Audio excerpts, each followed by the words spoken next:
Pada awal abad ke-20, Kekaisaran Jepang bukan lagi sebuah negara kepulauan yang terisolasi. Di bawah kepemimpinan Kaisar Hirohito yang naik tahta pada tahun 1926, Jepang berada di puncak transformasi militer yang radikal. Sebuah doktrin kuno muncul kembali dan menjadi bahan bakar agresi mereka, Hako Ichiu, yang secara harfiah berarti 8 penjuru dunia di bawah satu atap. Bagi militer Jepang, atap tersebut adalah Kekaisaran Jepang. Ketidakpuasan terhadap tatanan dunia barat dan kebutuhan mendesak akan sumber daya alam mendorong Jepang untuk melihat daratan Tiongkok sebagai kunci masa depan mereka. Pada tahun 1931, Jepang merekayasa insiden Mukden sebagai alasan untuk menduduki Manchuria. Ini adalah langkah pertama dari rangkaian agresi panjang. Pada tahun 1937, Perang Sino-Jepang kedua meletus, menandai dimulainya konflik skala penuh di Asia. Militer Jepang pada saat itu memiliki pengaruh yang luar biasa besar dalam pemerintahan. Mereka bukan sekedar alat negara, melainkan pengambil keputusan utama. Dengan semangat Bushido yang dimodifikasi menjadi loyalitas buta kepada kaisar, tentara Jepang menjadi kekuatan yang sangat ditakuti. Mereka percaya bahwa mati demi kaisar adalah kehormatan tertinggi.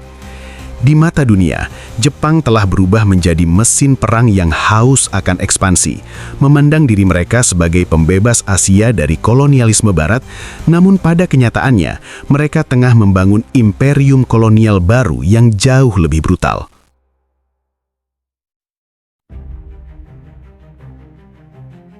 Keputusan Jepang untuk menyerang pangkalan Angkatan Laut Amerika Serikat di Pearl Harbor pada 7 Desember 1941 adalah salah satu perjudian militer terbesar dalam sejarah.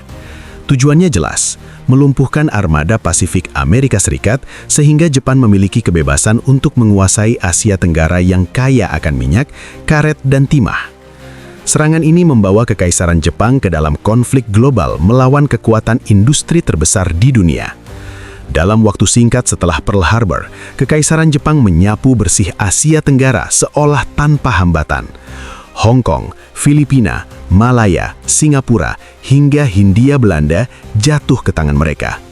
Jepang memproklamirkan kawasan kemakmuran bersama Asia Timur Raya, sebuah propaganda yang menjanjikan kemandirian bagi bangsa-bangsa Asia, namun realitas di lapangan jauh dari janji tersebut. Jepang menerapkan sistem kerja paksa, penindasan politik, dan eksploitasi sumber daya secara besar-besaran untuk menyokong kebutuhan perang mereka. Kekaisaran mencapai luas wilayah maksimumnya pada pertengahan 1942, membentang dari perbatasan India di barat hingga Kepulauan Pasifik di timur. Namun kemenangan ini bersifat rapuh. Pertempuran Midway menjadi titik balik yang menghancurkan tulang punggung Angkatan Laut Jepang. Sejak saat itu, inisiatif perang berpindah ke tangan sekutu. Strategi lompat pulau yang diterapkan Amerika Serikat mulai memojokkan pasukan kekaisaran, memaksa mereka bertahan di pulau-pulau kecil dengan persediaan yang semakin menipis, namun tetap menolak untuk menyerah karena kode kehormatan yang kaku. Memasuki tahun 1944 dan 1945, situasi Kekaisaran Jepang semakin terjepit. Langit Jepang yang sebelumnya tidak tersentuh mulai dipenuhi oleh pembom B-29 sekutu. Kota-kota besar seperti Tokyo luluh lantak akibat serangan bom api.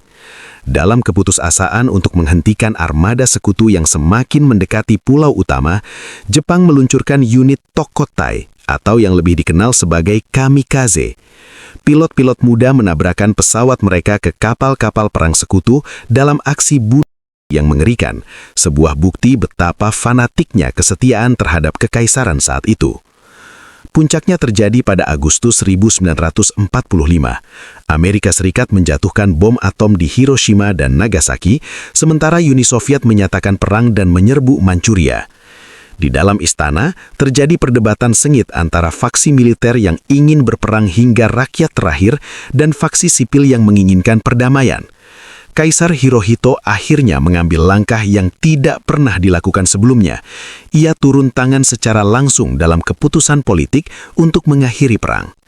Pada 15 Agustus 1945, suara kaisar pertama kalinya didengar oleh rakyat melalui radio dalam siaran Gyokon Hoso. Dengan bahasa istana yang sangat formal, ia mengumumkan bahwa Jepang menerima ketentuan Deklarasi Potsdam. Penyerahan diri tanpa syarat ini menandai akhirnya Kekaisaran Jepang sebagai entitas militer ekspansionis. Kekaisaran yang dibangun dengan darah dan ambisi selama puluhan tahun runtuh dalam sekejap, menyisakan bangsa yang hancur dan trauma mendalam. Namun, keputusan untuk tetap mempertahankan posisi kaisar sebagai simbol kultural pasca perang menjadi fondasi bagi Jepang untuk bangkit kembali dari abu kehancuran menuju era baru yang damai.